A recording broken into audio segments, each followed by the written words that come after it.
Hello, and thank you for stopping by. I'm John, and let me ask you if you've ever heard this.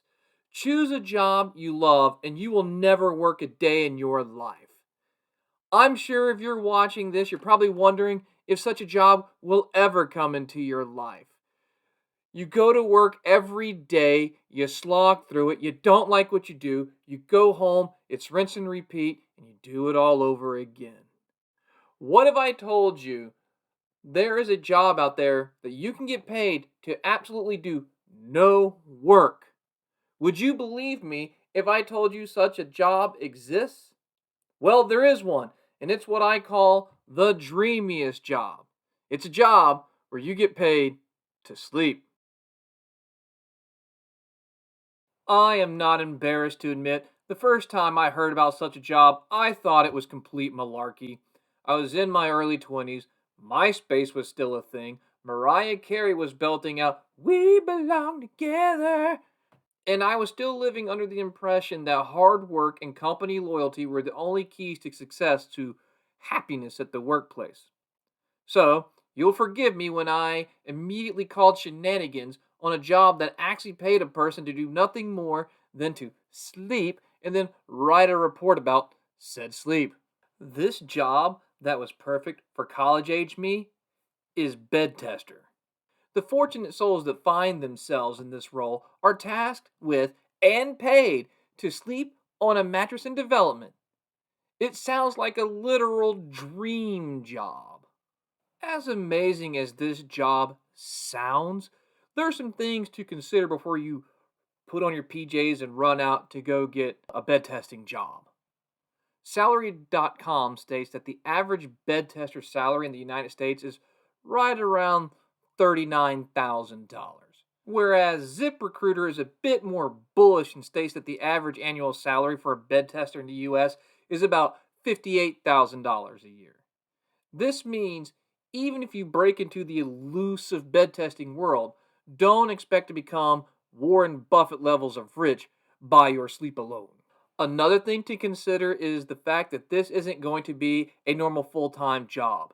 It's going to be more than likely really inconsistent contract work. Think of it more as gig work rather than long term work. These testing roles can last anywhere from a couple of hours to a couple of months. Sometimes you even have to travel to certain locations for the gig, so expect to be away from home sometimes if you decide to get into one of these roles. That means you'll be away from friends and family during that time while you're doing the bed testing. If you are still with me on the bed testing job and you're okay with being gig work and traveling to a location if need be, you're probably wondering what are the qualifications for this kind of job. First, you have to be 18. Know that some employers will be seeking applicants from certain targeted demographics.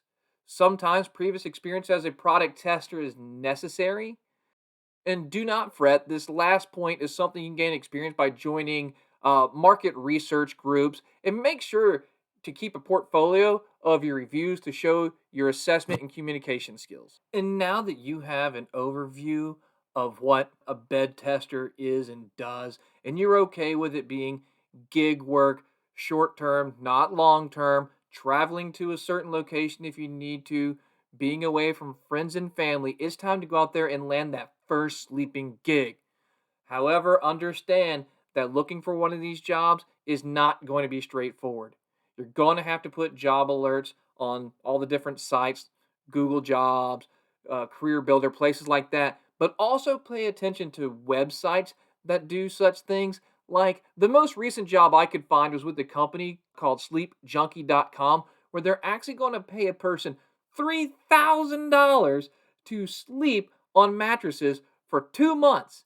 And as a bonus, you will get to pick your favorite mattress up to $1,500 just for completing the sleep project.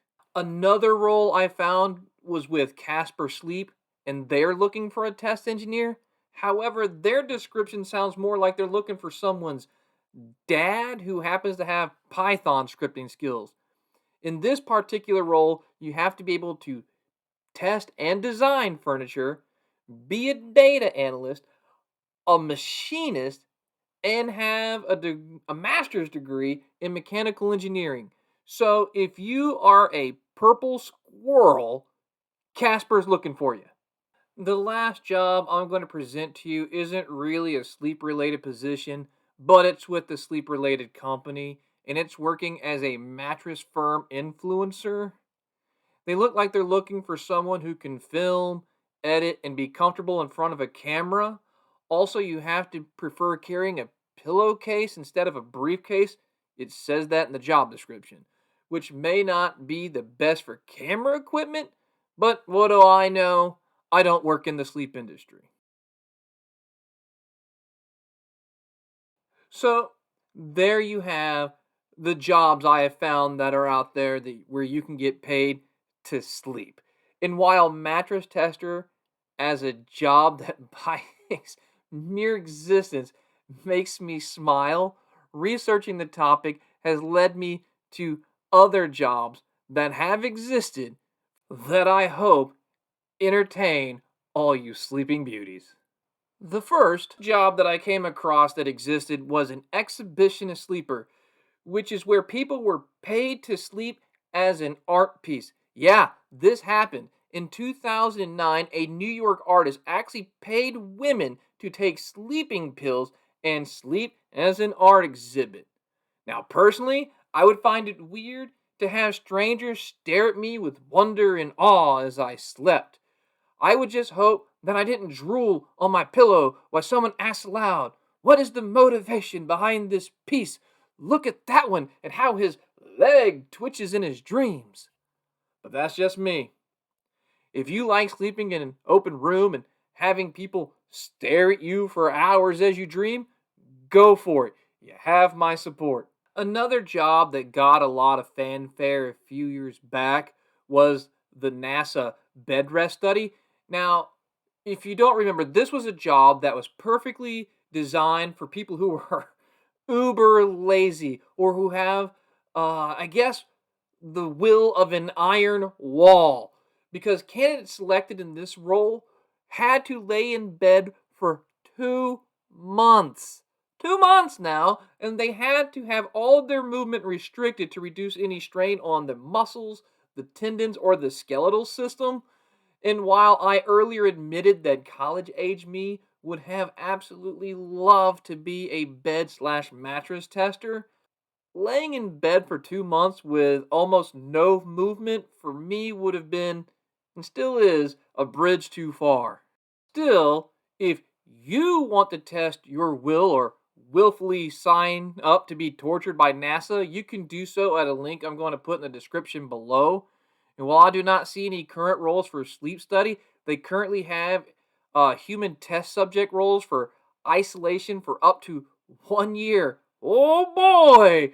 If you get selected for that or have been selected for any of these NASA type roles, please leave a comment below. I have to know how awful it was. It can't be rainbows and puppies. But I digress. Researching this topic, I learned that a person can absolutely be paid to sleep. The opportunities are out there. Just make sure that you do your own research before applying for or accepting any role. And as you do apply, I hope you find the job that's right for you. Tell me in the comments below which of all the jobs we discussed sounds the dreamiest to you. Or let me know if you know of any other sleep related jobs I haven't discussed today. Thank you for stopping by. I hope you have a great day, and until the next time, goodbye.